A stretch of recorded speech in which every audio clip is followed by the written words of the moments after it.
রমজান মাসে রোজা পালন ইসলামের 5টি মূল স্তম্ভের অন্যতম। রোজার জন্য রাতে সেহরি খাওয়া সুন্নত এবং এটি শারীরিকভাবে উপকারীও বটে। মুসলমানরা সাধারণত ফজরের ওয়াক্তের আগে সেহরি গ্রহণ করেন এবং রোজার নিয়ত করেন, যা রোজার একটি গুরুত্বপূর্ণ শর্ত। অনেকের মধ্যে একটি ভুল ধারণা রয়েছে যে একবার রোজার নিয়ত করলে এরপর স্বামী স্ত্রী মিলন করা যাবে না। তবে কোরআন ও হাদিসের আলোকে দেখা যায় সুবহে সাদিকের আগ পর্যন্ত স্বামী স্ত্রীর জন্য সহবাস বৈধ।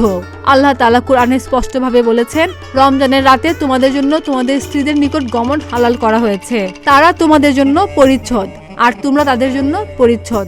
আল্লাহ জানেন তোমরা নিজেদের প্রতি বিশ্বাসঘাতকতা করেছিলে, তাই তিনি তোমাদের তওবা কবুল করেছেন এবং তোমাদের ক্ষমা করেছেন। অতএব এখন তোমরা তাদের সাথে মিলিত হও এবং আল্লাহ যা তোমাদের জন্য নির্ধারিত করেছেন তা অনুসন্ধান করো, আর আহার করো ও পান করো যতক্ষণ না ফজরের সাদা রেখা কালো রেখা থেকে পৃথক হয়ে যায়, তারপর রাত পর্যন্ত রোজা পূর্ণ করো। এই আয়াতে স্পষ্ট বলা হয়েছে যে রমজানের রাতে অর্থাৎ সূর্যাস্ত থেকে সুবহে সাদিক পর্যন্ত স্বামী স্ত্রীর সহবাস বৈধ।